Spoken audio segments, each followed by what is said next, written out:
कब से कह रहा हूँ, एक बार तो संभाल ले आकर अपने बाप को। सिर्फ माँ तेरी मरी है, तेरा बाप अभी जिंदा है।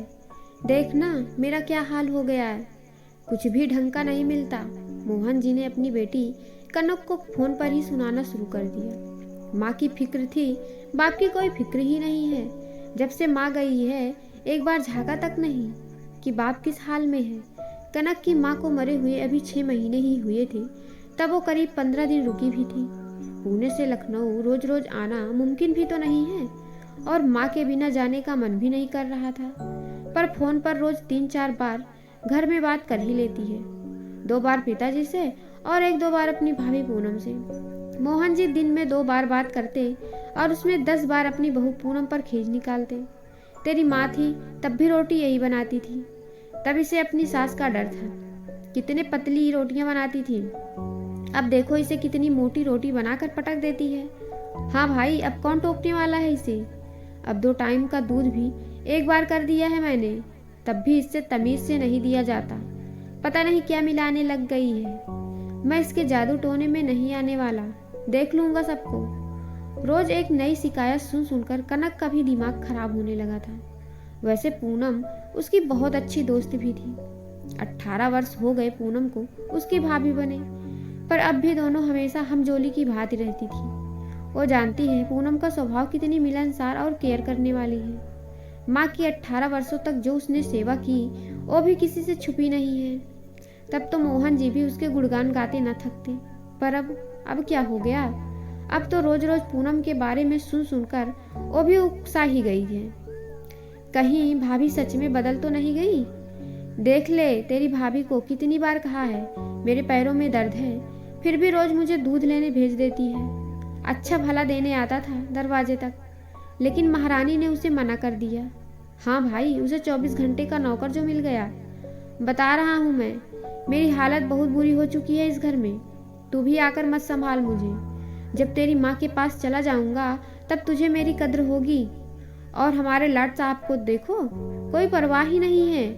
उसका बाप सड़े या मरे, रात में 8 बजे आते हैं, 2 टुकड़े खाए और पसर जाते हैं। बाप के लिए उसके पास 2 घड़ी का भी वक्त नहीं है कि आकर बाप का हाल चाल भी पूछ ले।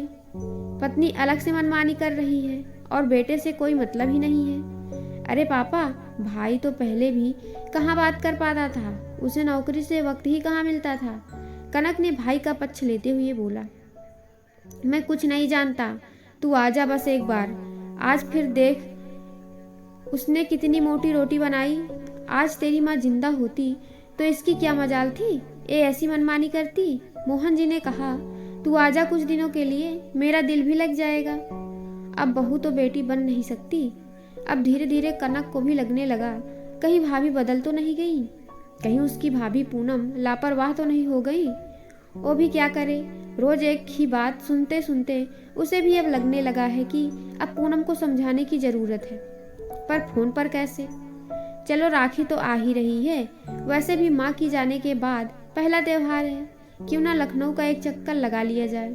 भाभी को भी डर रहेगा मेरे पापा अकेले नहीं हैं, उनकी मनमानी नहीं चलेगी। कनक ने तुरंत सोचा और अपने पति से कहकर टिकट करवा ली और कनक लखनऊ आ गई। कनक को देख मोहन जी ने कहा चलो तुमने बाप की सुध तो ली, अब देखना अपनी आंखों से मेरे साथ कैसा व्यवहार हो रहा है। मोहन जी बोल ही रहे थे कि कमरे में पूनम आ गई और उनकी जुबान चुप हो गई। अच्छा हुआ दीदी आप आ गई, अब 10-15 दिन से पहले नहीं जाने दूंगी मैं आपको। जानती हैं कितनी अकेली हो गई थी इन दिनों मैं माँ भी चली गई और आप भी दीदी अब नहीं आती हैं। पूनम का ऐसे मिलना कनक को भला सा लगा। मुझे तो उसमें कोई बदलाव नहीं लग रहा था, कनक ने सोचा, पर हो सकता है ये सब दिखावे के लिए ऊपरी बातें हों। अगर इसने मेरे पापा के साथ कुछ गलत किया तो मैं इसे बिल्कुल नहीं बख्शूंगी। कनक ने मन में धार आ चुकी थी। माँ के बिना घर भूतों का डेरा लग रहा था, एकदम खाली, जैसे सिर्फ वही रहती ही थी यहाँ। आज माँ की अहमियत का एहसास हुआ। कनक माँ के बाद पहली बार आई थी ना, माँ के बिना घर कैसा होता है उसे कहाँ पता था। पर पूनम उसका एक्स्ट्रा ख्याल रख रही थी।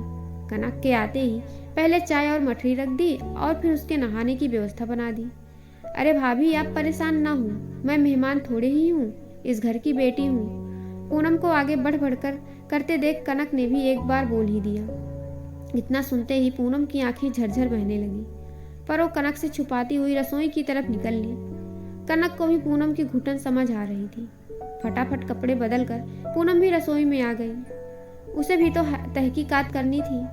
कनक ने देखा पूनम तो वही पहले जैसे फुलके बना रही थी, एकदम पतले। शायद उसे देख कर बना रही हूँ, कनक ने सोचा। बहू, मेरा भी खाना परोस दे। जी पापा, अभी परोस देती हूँ, बस फुलका सिक जाए। अरे भाभी, इतने सारे सिके हुए तो हैं, एक परोस दो इनमें से। नहीं दीदी, पहले पापा 2 फुलके आराम से खा लेते थे, और अब इन्होंने अपनी खुराक कम कर दी है। जिद करके डालूं तब गुस्सा करते हैं, फिर माहौल बिगड़ता है। आप रुकिए, थोड़ा मोटा सा सेक देती हूँ, खुराक तो पहुँचे पेट में। देखिए कितने कमजोर हो गए हैं। कनक पूनम का चेहरा ताकती रह गई। मोहन जी ने आज भी यह रोटी पटकते हुए खा ली। ला बहू दे, तेरी बाल्टी दूध ले आऊं। शाम होते होते मोहन जी गुस्से में बोले।